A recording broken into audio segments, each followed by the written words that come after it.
countries in Africa, and I'm saying this because we Nigerians, we are the problem of Africa. We are the problem of Africa. We are that useless big brother that have refused to rise up to his responsibilities. We are dragging that continent backwards. You young people that should be involved in the process of fixing their country are more concerned about whiskey and Seun Kuti, who smoke Iwopa. Yesterday it was Ghana. Today it is South Africa. South Africans are speaking out. And this time is serious, very, very serious. You see what they are doing? You see that kind of demonstration? Stop coming into our countries to install fake kings and chiefs. Right now, across part of Africa, especially in places like South Africa, here in Ghana, there is growing anger. The accusations is simple. Some Nigerians are entering our country, Africa countries, and setting up so-called kings and sub-chiefs without the consent of the people or the traditional authorities. And this is not a small issue. Traditional leaders in Africa are in limbo. It is not something you import, copy, or create overnight, just like that.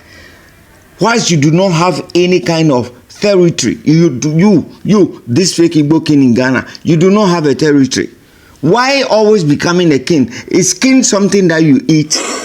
Ladies and gentlemen, kindly subscribe and watch the video. South Africans, how far?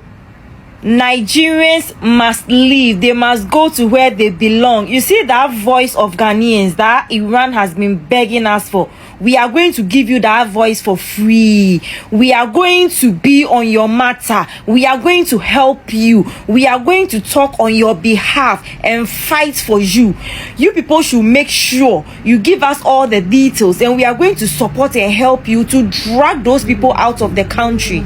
It is time Nigerians go back to Nigeria to fix their country. It is time for them to go back and fix what belongs to them and stop meddling in people's issues. It is time for them to go back and leave us alone, because as of now, every African, all African countries, we don't want to have anything to do with Nigerians. So Nigerians, it is time for you to pack your bags and go back to where you belong. Go back to that zoo you people crawled out from. Since you don't want to learn sense in other people's countries, since you don't want to learn sense in other people's homes, you have to go back. Go back for training. Go and learn. Go and let them train you as a newborn baby. When you finish acquiring the sense, then you come back, okay? You come back and come and visit us. We will still check you before we accept you. You see, let us be honest. Let us be very honest. This behavior is dangerous. You cannot go into another man's land and start crowning leaders like it's your own territory. That's how conflict starts. That's how communities become divided.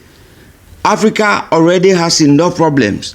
Why add tension between brothers? Respect is everything. If you enter another man's country, you respect their culture, their system and authority. You do not try to recreate your own structure here and disobey rules and regulations of the nation. That is silly. Because once locals begins to feel disrespected, the reaction will not be peaceful. And we've seen how quickly things can escalate.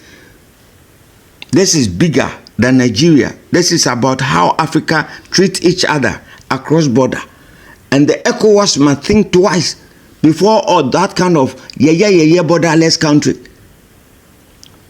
Watch this video, please. The real Igbo problem. Upon reflection, I've come to the conclusion that our anger with the coronation of a so-called Igbo king in East London recently is not what we claim it is. It is more fear than anger, and that fear is justified. First, what is annoying is the disrespect associated with the spectacle of a Nigerian king reigning on South African soil.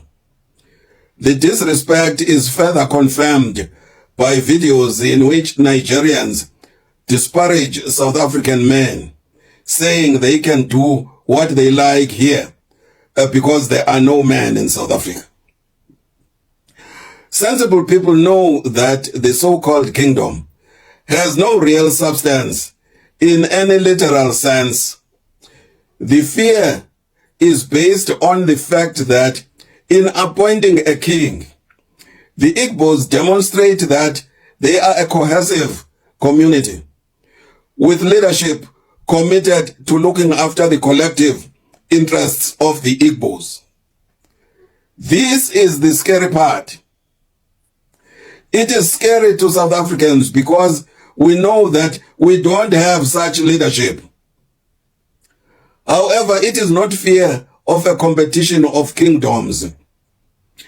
The fear is based on our knowledge of the comrade leadership we vote for. All of them have no interest in us and in our problems. They are only interested in looting. Did you hear what the man just said? He said what happened in South Africa, most of the youth who did the demonstration were not interested in the Igbo king restoration or installation, but they just wanted to loot and share. But we saw some of the videos. If Nigerians want to be respected across Africa, then Nigerians must also respect the tradition and authority of other nations. Because unity in Africa is not force. It is built in mutual respect. If we cross timeline, we are not building Africa, we are breaking it. What is this? Just one particular country is bothering everybody. Today, it is Ghana. Yesterday was South Africa. The other day, it was Kenya, then Namibia. Why? Have you drunk any medicine of kingship? Or are you people going to die if you are not installed as a king? What kind of buffoonery attitude is this? Ladies and gentlemen, I need to give some shout out and to read some of my comments to some of my best, the commenters in the comment section. I have few, and I think I need to do justice to it. Number one is Jojo Wobe says, the Igbos must live with Mahama. By 2028, Nigeria must go, especially the Igbos, Ghana first. It says the Igbos must live with Mahama by 2028. Nigerians must go, especially the Igbos, Ghana first. I don't know what you are talking about, Jojo. Please, let's concentrate over here. Then we have Rosemary Asibi Amwada. I am a Ghanaian, but I thank some Nigerians standing up for the truth. Don't mind them.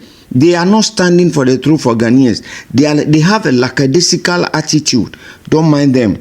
Then we have one, Rosemary Asibi again. Mahama, are you watching? No, please don't let us disrespect our president. I beg you. I kept saying this.